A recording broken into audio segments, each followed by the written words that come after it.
Bismillahirrahmanirrahim. Assalamualaikum warahmatullahi wabarakatuh. Insyaallah pertemuan ini kita akan membahas tentang unsur-unsur kalimat. Sebelum dilanjutkan, dalam video ini kita menggunakan buku yang dikarang oleh yang terhormat Abu Rajin dan Umu Rajin ya. Sekali lagi, saya secara pribadi beristifadah, artinya meminta manfaat dari buku ini. Mudah-mudahan beliau meridhoinya. Dan buku ini berjudul Ilmu Shorof untuk Pemula. Setelah saya pelajari, memang insya Allah sangat memudahkan buat kita para pemula untuk belajar ilmu shorof. Dan langsung saja di pertemuan ini yang akan kita bahas adalah tentang unsur penyusun kalimat. Sebagaimana yang antum dan antuna telah ketahui bahwa kalimat itu artinya kata dalam bahasa Indonesia. Berarti kalimat ini adalah kumpulan beberapa huruf, jadilah kalimat. Contoh misalkan kalimat atau huruf ain, mim, dan ro atau umaru, ketika digabungkan dia jadi umaru, maka umaru ini adalah kalimat dalam bahasa Arab. Nah, unsur-unsur kalimat itu apa saja? Ini secara garis besarnya saya perlihatkan.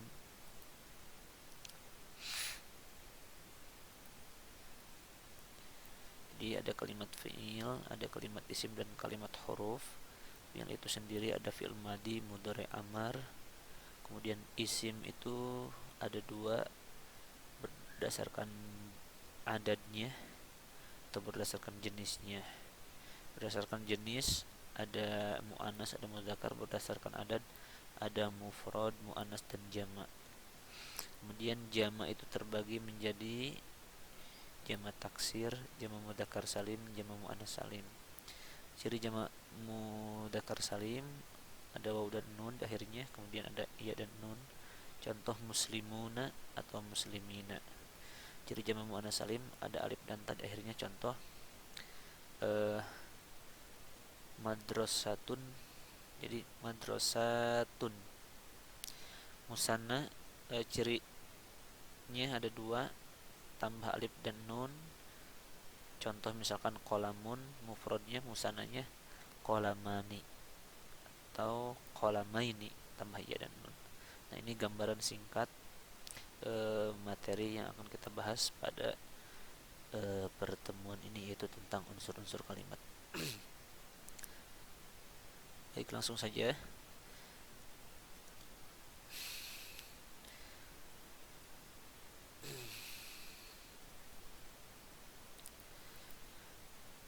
Nah, kalimat itu sendiri sudah antum dan antuna ketahui artinya, yaitu kalimat adalah susunan dari beberapa kata yang memiliki makna ya.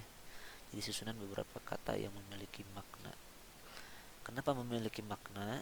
Ya karena ada kalimat-kalimat yang dia tersusun dari banyak kata tapi tidak ada maknanya. Nah, itu bukan disebut kalimat.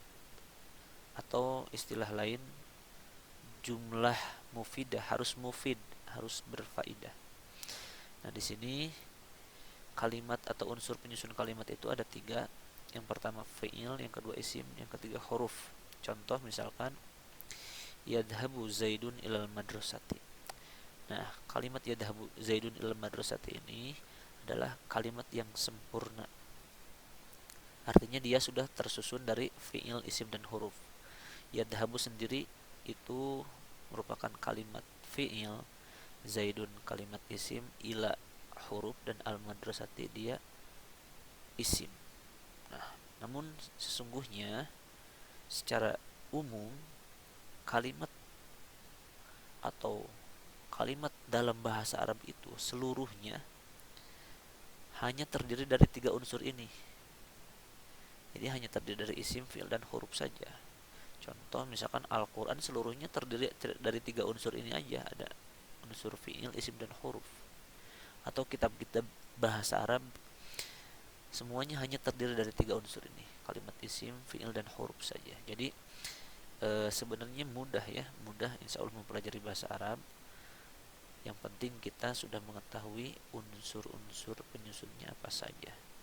Nah, untuk mengetahui lebih dalam tentang unsur-unsur kalimat ini, eh, kita akan bahas pertama adalah kalimat fi'il yang akan kita bahas pertama. Fi'il atau singkatnya adalah kata kerja. Nah, fi'il atau al-fi'lu atau disebut fi'il secara bahasa memiliki makna perbuatan atau kata kerja.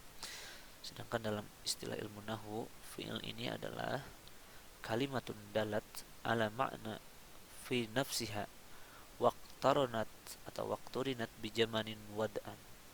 Artinya itu adalah kalimat yang menunjukkan suatu makna yang ada pada zatnya serta terkait dengan waktu. Nah, fi'il itu adalah pekerjaan lah gampangnya. Tapi dia terkait dengan waktu. Adapun fi'il yang terkait dengan waktu ini adalah fi'il madi, ada fi'il mudhari, dan ada fi'il amar. Apa itu fi'il madi? Fi'il madi adalah kata kerja untuk masa lampau yang memiliki arti telah ya, memiliki arti telah. Contoh misalkan telah menulis, bahasa Arabnya kataba, atau telah duduk, bahasa Arabnya jalasa. Kemudian yang kedua ada fi'il mudhari yang memiliki arti sedang melakukan. Ya, kalau kataba telah, kalau yaktubu sedang melakukan menulis, sedang menulis. Atau kalau jalasa telah duduk, kalau yajlisu sedang duduk. Nah, bentuk kata kerja lain seperti kata kerja yang akan datang atau mustakbal, kata kerja yang sedang terjadi pada masa lampau, dan bentuk kata kerja lain didapat dari fi'il mudhari. Jadi kata kerja kata kerja yang akan datang itu bisa didapat dari fi'il mudhari. Contohnya misalkan yaitu dengan menambahkan sa atau saufa. Ini misalkan yaktubu kan sedang menulis. Kalau saya yaktubu, saya akan menulis. Kalau saufa yaktubu, saya akan menulis tapi lebih lama lagi tanggang waktunya. Jadi didapatkan dari fi'il mudhari ini. Kemudian yang ketiga ada fi'il amar. Nah, kalau fi'il amar ini adalah kata kerja perintah, dan ini juga sebenarnya menunjukkan pekerjaan yang akan datang. Kenapa? Karena biasanya pekerjaan itu dilakukan setelah setelah perintahnya selesai. Contoh misalkan uktub, tulislah, maka dia akan menulis setelah beres mengatakan uktub. Nah, seperti itu ya.